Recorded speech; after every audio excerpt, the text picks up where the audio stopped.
Hi everyone, welcome to Julie Reads Her Bookshelf. I'm Julie, and today I come to you with my December wrap-up video.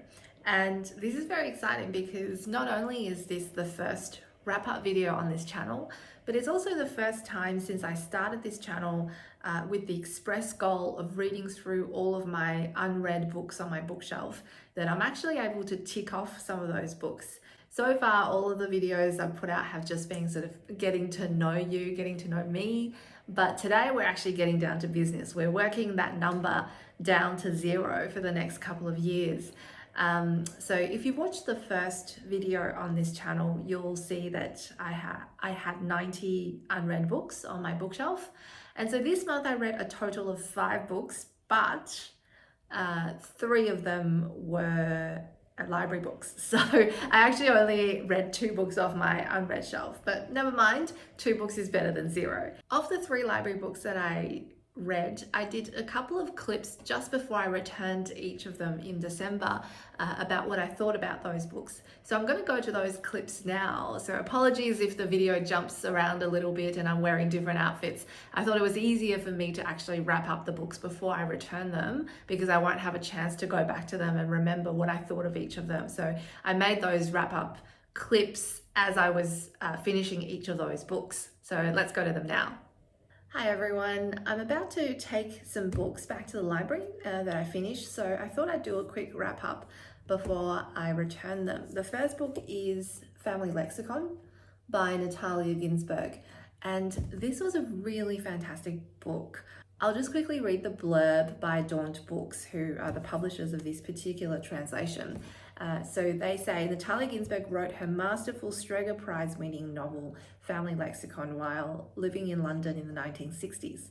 Homesick for her big, noisy Italian family, she summoned them in this novel, which is a celebration of the routines and rituals, in-jokes and insults, and above all, the repeated sayings that make up every family. And in many ways, that is the through line of the whole book. It's about all of the sayings and the little phrases that people in her family used through their childhood all the way into adulthood, and particularly during the war.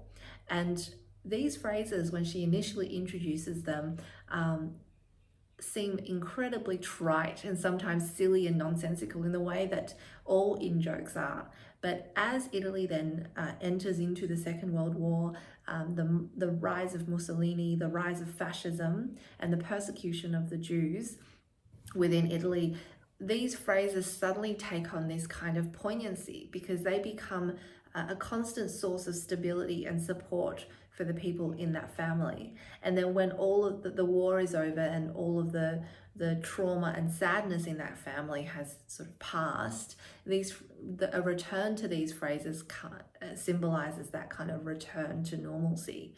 And so the novel starts off as quite kind of silly and trite, but over time becomes increasingly poignant. I really enjoyed it. I want to read one of my favorite passages from the book, and I think it gives a pretty good flavor of what Natalia Ginsburg's writing is like. She sort of writes in a very straightforward, simple style, but occasionally she flexes kind of her literary muscle, and you get a passage that is just absolutely confident and brilliant. So I'll read you this particular passage where she talks about effectively the central theme of Family Lexicon. My parents had 5 children. We now live in different cities, some of us in foreign countries, and we don't write to each other often. When we do meet up, we can be indifferent or distracted. But for us, it takes just one word. It takes one word, one sentence, one of the old ones from our childhood, heard and repeated countless times. All it takes is for one of us to say, we haven't come to Bergamo on a military campaign, or sulfuric acid stinks of fart, and we immediately fall back into our old relationships, our childhood, our youth, all inextricably linked to those words and phrases. If my siblings and I were to find ourselves in a dark cave or among millions of people, just one of those phrases or words would immediately allow us to recognize each other. Those phrases are our Latin, the dictionary of our past. They're like Egyptian or Assyro-Babylonian hieroglyphics, evidence of a vital core that has ceased to exist, but that lives on in his text, saved from the fury of the waters, the corrosion of time. Those phrases are the basis of our family unity and will persist as long as we are in the world, recreated and revived in disparate places on the earth. Whenever one of us says, "The most eminent Signor Lippmann," we immediately hear my father's impatient voice ringing in our ears. Enough of that story. I've heard it far too many times already. Isn't that wonderful? So that goes to the central theme of Family Lexicon, which is the idea that you've got these phrases that seem really silly, but actually becomes kind of the glue that binds families together. And it's a heartwarming read. I do highly recommend, and I finished it knowing that I'm going to be looking out for more of Natalia Ginsburg in the future. The second book that I'm going to take back to the library is Free, Coming of Age at the End of History by Lea Ypi. And I'll just quickly read the blurb on the back. Lea Ypi grew up in one of the most isolated countries on earth. Albania, the last Stalinist outpost in Europe, was almost impossible to visit, almost impossible to leave. It was a place of queuing and scarcity, of political executions and secret police. To Lea, it was home. People were equal, neighbours helped each other, and children were expected to build a better world. Then in December 1990, a year after the fall of the Berlin Wall, everything changed. The statues of Stalin and Hoxha were toppled as one generation's aspirations became another's disillusionment. As her own family's secrets were revealed, Lea found herself questioning what freedom really means. With acute insight and wit, Free traces the limits of progress and the burden of the past, illuminating hopes and fears of people pulled up by the sweep of history. I absolutely loved this book. It was one of the last books I read this year, and it made a last-minute addition to sort of my best books of the year. And one of the reasons why I loved this book is that it really kind of hit home for me, because I grew up in a communist country, China, and I grew up at a time when China was also coming out of its communist era background. So by the time I have memories of the country, it was already fairly capitalist. But I still have very vague memories of queuing up, of rationing vouchers, of wearing the little red scarf and learning kind of doctrine. And coming to the West in the beginning was a really confronting process for me, because all of the things that I had accepted as right suddenly became wrong as I established my life here in Australia. So reading Lea Ypi's own reflections on that process, obviously Albania was in a different political context to China. That regime has been toppled, whereas the Chinese Communist Party is still in power. But there are many similarities between our experiences of thinking that we were free and then being confronted with a different notion of freedom altogether. And one of the great things about this book that I really loved was that after the fall of communism, it would have been so easy for her to write a book about how she wasn't free, and she then realized with the advent of capitalism that she became free. But that's not what the book is about. The book is about different notions of freedom, thinking that you were free, never questioning the quality of that freedom, and then one day being confronted with a different system, which brings with it another false sense of promise of freedom. But at the same time, the advent of capitalism in Albania brought also inequalities that accompany that kind of system. And it brought with it things like scams, pyramid schemes. So Lea Ypi does a really good job in this book of just questioning what it actually means to be free, and whether any particular system is capable of actually delivering freedom. So it's not a simple narrative of we were not free and then we were, thank you capitalism. It's a very nuanced look at different systems and the different ways in which it brings about inequalities. And I really enjoyed it. I think it was fascinating to find out also about Albania and its own history, which I had known very little about. And I highly, highly recommend this book. It's a very easy read, and it's a poignant and well-balanced read as well. Hi everyone, I'm about to go to the library to return a book, so I thought I would talk a little bit about it before I drop it off. It is Ways of Looking by Ossian. And I picked this book up when I last went to the library because it was on the shelf right next to the door where the librarians recommend different books. And it's always interesting to look on those racks because the librarians don't necessarily recommend the most popular or sought after books at the library. Sometimes they put out some sleepers that are absolute dark horses. This book is not one of them. It's very interesting. I picked it up because I wanted to read a little bit more about contemporary art. So earlier, a couple of months ago, I was in Venice, and as many of you who might have been to Venice would know, Venice has a biennale. And it has a Biennale of Art. It also has a Biennale of Architecture. So while I was there, I went to visit the Art Biennale, and there were artworks there that absolutely blew my mind, that were just so beautiful, so thought-provoking, and I absolutely loved it. But then there were also some art, and in fact a lot of it, that was contemporary art, and it left me cold. And not only did it leave me cold, some of it actually really annoyed me. It annoyed me because you just can't help sometimes feeling like contemporary art is a joke, and you are the butt of that joke. And so I have this weird relationship with contemporary art where sometimes I love it and sometimes I am absolutely pissed off by it. And I thought I would read this book to see what it is that I'm missing. What is the difference between the art that I love and the art that I find ridiculous? And this book talks about the concept of tabula rasa. And so having a clean slate and approaching each artwork in what the author describes as a six-step program. I don't particularly like this idea of the six-step program because it starts to sound a little bit like a self-help book, but actually it's a really interesting approach. So the author uses the term tabula as an acronym. So T stands for time, that is taking enough time with each piece of artwork to really appreciate it. A stands for association. So what are the associations between that piece of artwork and your own life? B stands for background. So understanding the background of the author, the painter or the artist, understanding the background of society at the time the work was created.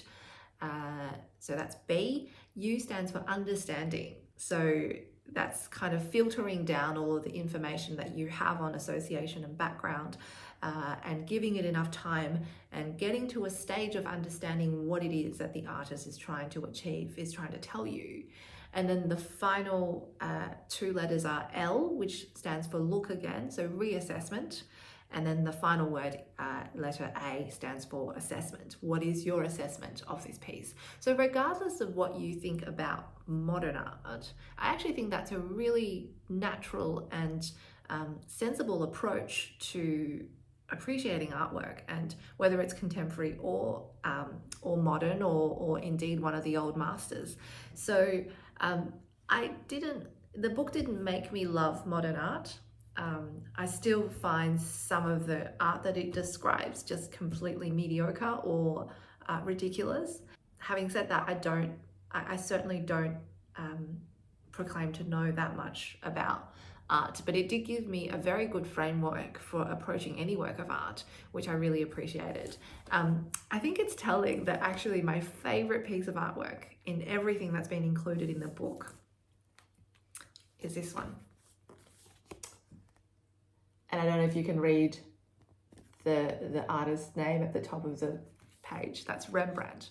That is to say, out of all the artwork in this book, the only piece of artwork that I liked is an old master's painting. It's and what it is doing in a book about contemporary art, I don't know, but it is clearly a work of skill, and an incredible skill if you have seen this in real life before.